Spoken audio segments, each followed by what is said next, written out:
He's Seth Meyers hosting the 4th Annual NFL Honors Award Show held at Symphony Hall in Phoenix on Saturday, January 31st. The show will air on Super Bowl Eve at 9 p.m. Eastern and Pacific. And joining us now from the late night show is Seth Meyers. How are you, Seth? I'm good. How are you? Spectacular. Can you watch this Super Bowl without your Steelers in it and actually care who wins? Yeah. Well, I don't really care.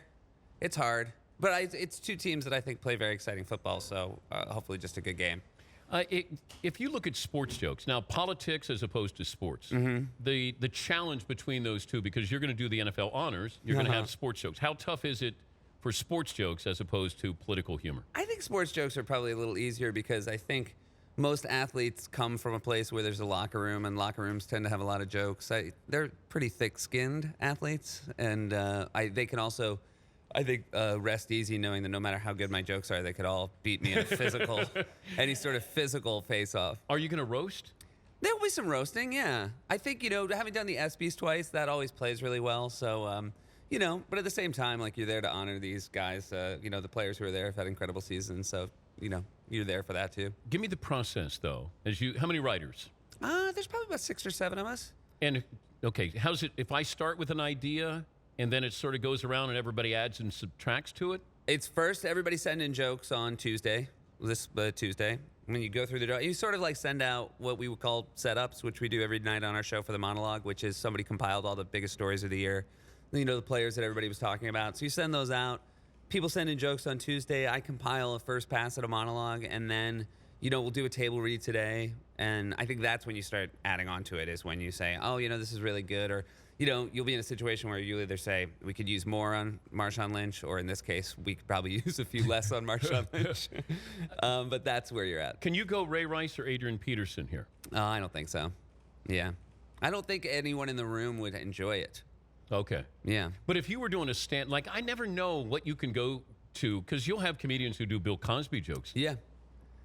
I've seen comedians do a really, in comedy clubs, I've seen comedians do really well with that sort of material. But at this event, no.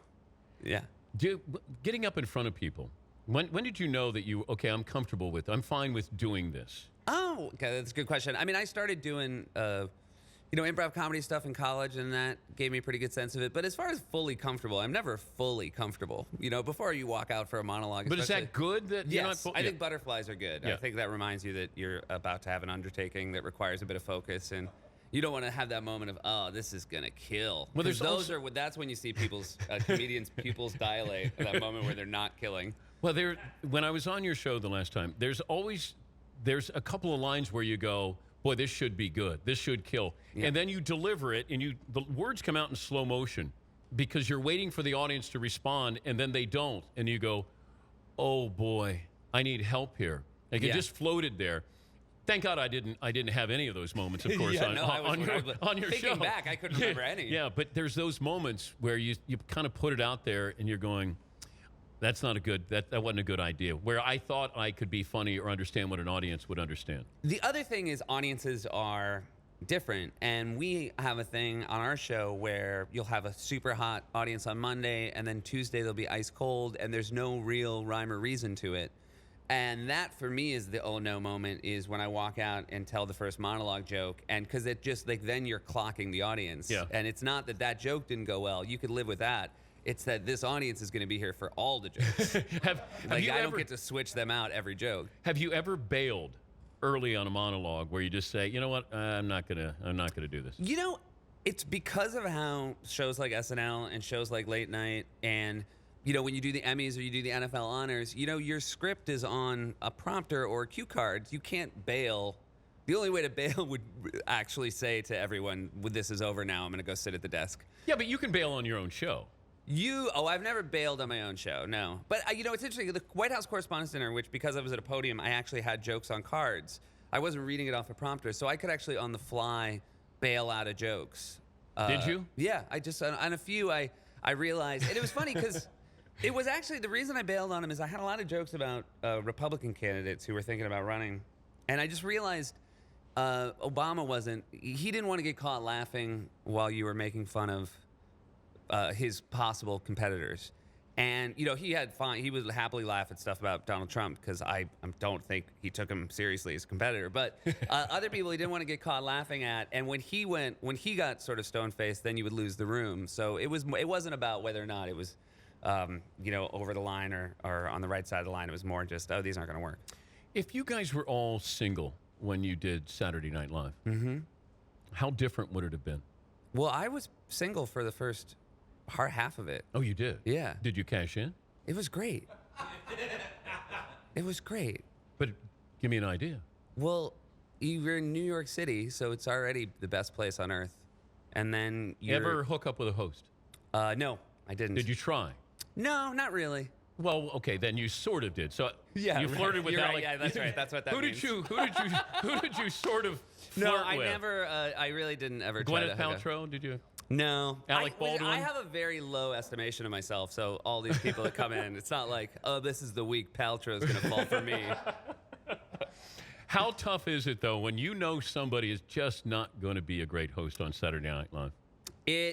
You have a really good cast, so there's a way to work around it. The worst is when you find out too late. You know, that's, you know, sometimes, because a lot of times you're dealing with people who just haven't done live television or even live theater. You know, it's great whenever you have somebody who has a theater background. They just know how to project and lines and all the stuff that's really important. But sometimes people just get tight when it counts. You know, they're fine at dress, and then you watch that moment and then, you know, at that point, there's nothing you can do. But there is humor in Melting Down, though, isn't there? No. There's not. Okay. There really isn't. He's Seth Meyers. I've been there, and the audience does not like it. Seth is hosting the 4th Annual NFL Honors Award Show held at Symphony Hall in Phoenix Saturday, January 31st. Show will air on Super Bowl Eve at 9 Eastern and Pacific on I had to NBC. trudge. I had to trudge through the mud to get here. Well, I try to keep my Stan Smiths pristine. do you Look at this mess. We carried Jimmy Graham in here so he wouldn't get mud on his shoes. Yeah. If you would have requested, I mean, Jimmy Graham's high maintenance. I didn't think you were. Classically high maintenance. Yeah. That's To be honest, that's why he should technically be a receiver. Not a tight end. Contractually, yeah. It's his maintenance. Paulie, would you clean up some Thank you, shoes, gosh, please? Thank you guys so Yeah, much. yeah. Just, I got it the rest of my day. I got to be out. Yeah, no, right it's there. it's You know, understandable. you're around athletes, and they take their shoes, their footwear very seriously. Very, very Yeah. seriously. The difference between doing it every night as opposed to once a week. So, you know, doing your show and then doing Saturday Night Live. What's the tougher challenge? They're both, they both have their own challenges. The nice part I'll say about doing it every night is you just learn so much faster.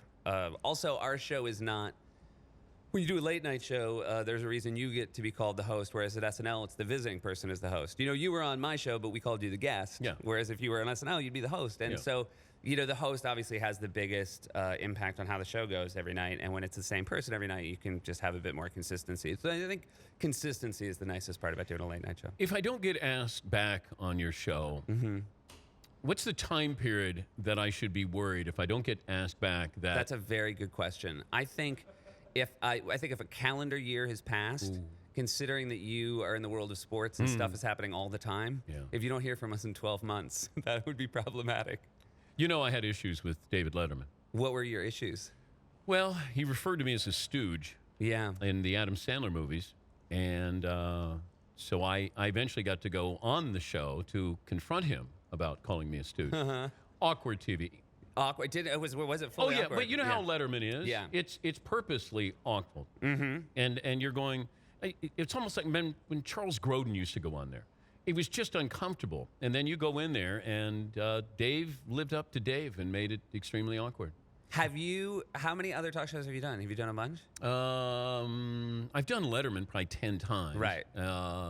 Kimmel did Kimmel. Fallon did All Fallon. right, so you've done the Yeah, rounds. but I don't like it. Yeah. Oh, you don't? No, no, because it's except for your show. I like Thank your you, show, thank you. Nice of save. course. But I just weird to be out there because you got people who are in from another town or something.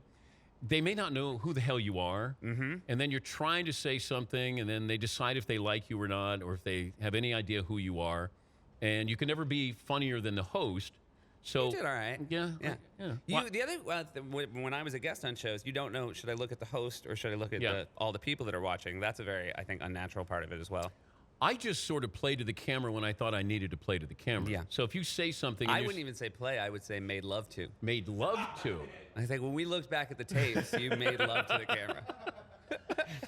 How do you know how I make love? That's what I want to know. Well, based on the camera, based on the footage, a lot of eye contact. So aside from, you're going to the game, right? I'm going to go to the game. Okay. Yes. And you got good seats? We have good seats. Oh, yeah. good. Yeah. Do you think that you'll be part of a cutaway shot? Remember when Fox would carry the World Series and then you'd see like Frankie Muniz down, Malcolm in the Middle cast is here, and they'd have great seats? I bet no. My prop bet on whether or not I show up is going to be I do not get a shot. What if Fallon does? Fallon, I would bet will. Could you beat up Fallon? No. You could not. No, it's in my, and by the way, it's in my NBC contract. I'm not allowed You're to not. try. Can he beat you up, though? Is it in his contract? Absolutely. Have you ever gotten angry at him?